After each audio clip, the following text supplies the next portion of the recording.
สวัสดีค่ะวันนี้นะคะเราก็จะมาทำเมนูที่ทำจากดาลโกน่านะคะซึ่งดาลโกน่าวันนี้ก็คือจะเป็นดาลโกน่าชาไทยนะคะ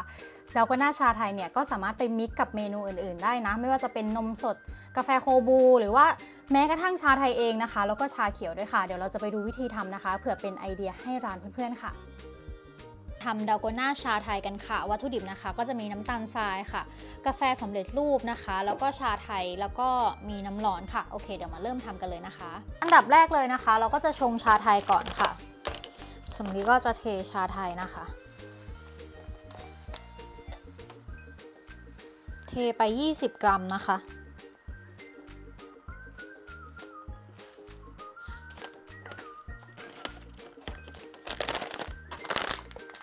แล้วก็ใส่น้ำร้อนค่ะ100 ml นะคะ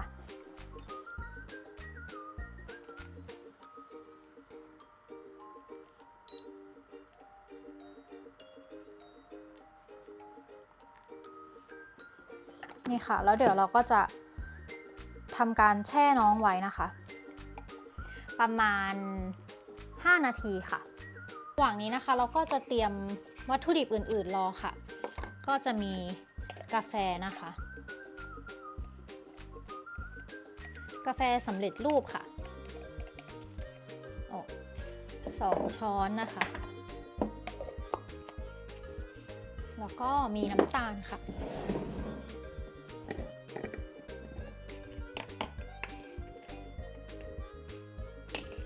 ก็ใส่2 ช้อนเหมือนกันนะคะ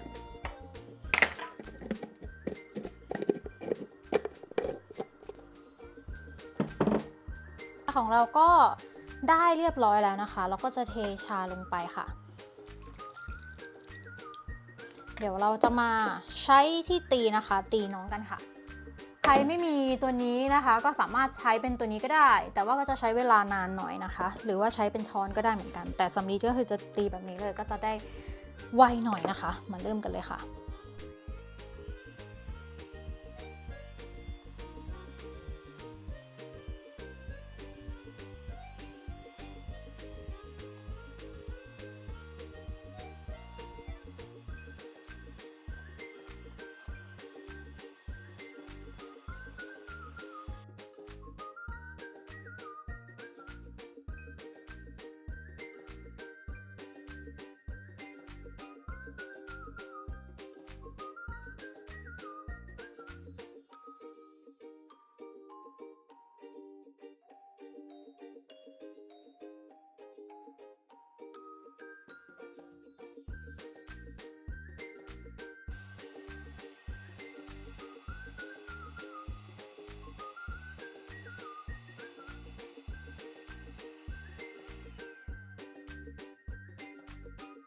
นี่นะคะเราก็จะได้แล้วค่ะฟูตามที่เราพึงพอใจแล้วเดี๋ยวเอาไปใส่กับเครื่องดื่มกันนะคะ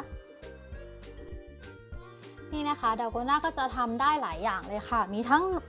ใส่กับนมสดใส่กับชาไทยเองนะคะก็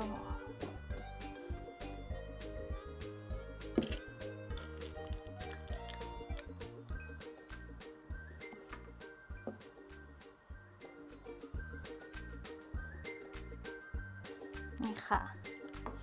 แล้วก็จะเป็นดาลโกน่ากับกาแฟนะคะอันนี้ก็จะเป็นกาแฟโคบูนะคะ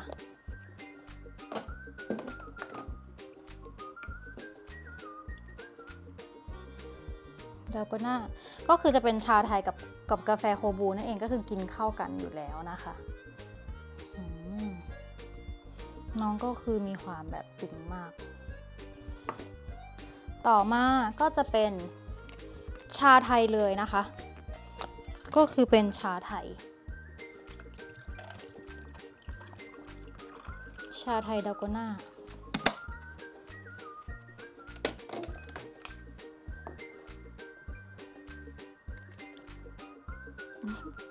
จะหกไหมเนี่ยและสุดท้ายนะคะก็คือจะเป็นชาเขียวนมสดเติมนมก่อน น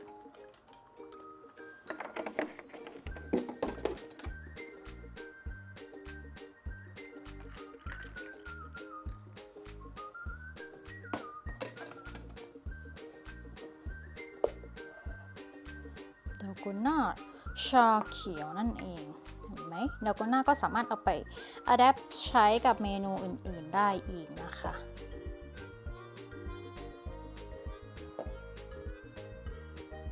ว้าวเสร็จแล้วค่ะทั้ง4เมนูค่ะจากดาโกน่า